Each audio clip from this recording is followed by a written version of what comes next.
সময় এক গ্রামে বাস করত আব্দুল, তার স্ত্রী শেফালি আর ভাইজি রূপালী। ছোট্ট সুখী সংসার। রূপালী ক্লাস 7-এ পড়ত। পড়াশোনায় সে ভালো ছিল। আব্দুল দুধ বিক্রি করে সংসার চালাতো। তার প্রিয় গরু মহেশ ছিল তার ধন।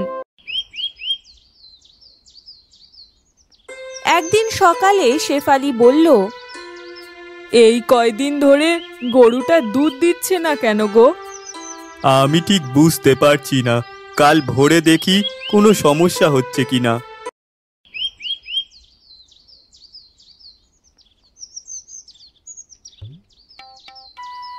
ভোরবেলা আব্দুল আর শেফালি গরুর ঘরের কাছে এসে দেখে এক সাপ গরুর বাট থেকে দুধ চুষে খাচ্ছে। তাহলে বেটা তুই চুরি করিস আমার গরুর দুধ? দাঁড়া, তোর মজা আমি দেখাচ্ছি। আব্দুল লাঠি নিয়ে সাপটির কাছে যায় আর সেই লাঠি দিয়ে সাপটির মাথায় দেয় এক বাড়ি।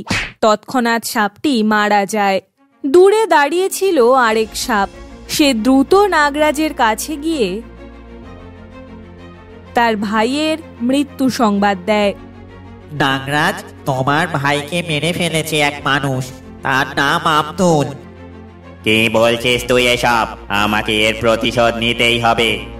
পরদিন সন্ধ্যায় নাগরাজ যায় রূপালীদের বাড়িতে। তখন রূপালী বাড়ির উঠানে পড়ছিল। হঠাৎ নাগরাজ তাকে কামড় দেয়। খালা, খালা, বাঁচাও, বাঁচাও আমাকে। রূপালীর চিৎকার শুনে দৌড়াতে দৌড়াতে সেখানে শেফালি আসে। আব্দুল, তাড়াতাড়ি আসো, রূপালীকে সাপে কামড়েছে। আব্দুল শেফালির মুখের সব শুনে দৌড়ে যায় করিম ওঝার কাছে। ওঝা বাবা, আমার ভাইজিকে সাপে কামড়েছে, বাঁচান দয়া করে। করিম ওঝা আব্দুলের বাড়িতে আসে এবং সে বলে, এই কামড় সাধারণ নয়, মনে হয় নাগরাজের কাজ এটা। কিছুক্ষণ পর হাজির হয় নাগরাজ নিজেই। নাগরাজ, তুমি কেন এই শিশুকে কামড়ালে? রূপালীর কাকা আমার ভাইকে মেরেছে, আমি তার প্রতিশোধ নিলাম। নাগরাজ, রূপালীকে বাঁচান, ও তো কিছু করেনি। বাঁচাতে পারি, তবে শর্ত আছে। তোমাদের প্রথম সন্তান জন্মালে আমি তাকে নিয়ে যাব, আর তার বদলে আমি রূপালীকে বাঁচাতে পারি। শেফালি এই কথা শুনে দীর্ঘ নিঃশ্বাস ফেলে। ঠিক আছে নাগরাজ, আমি রাজি আছি। নাগরাজ রূপালীকে বাঁচিয়ে দিয়ে সেখান থেকে চলে যায়।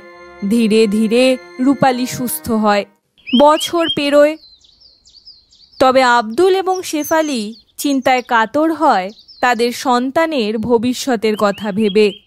অবশেষে এক গোলগাল ছেলে জন্মায়।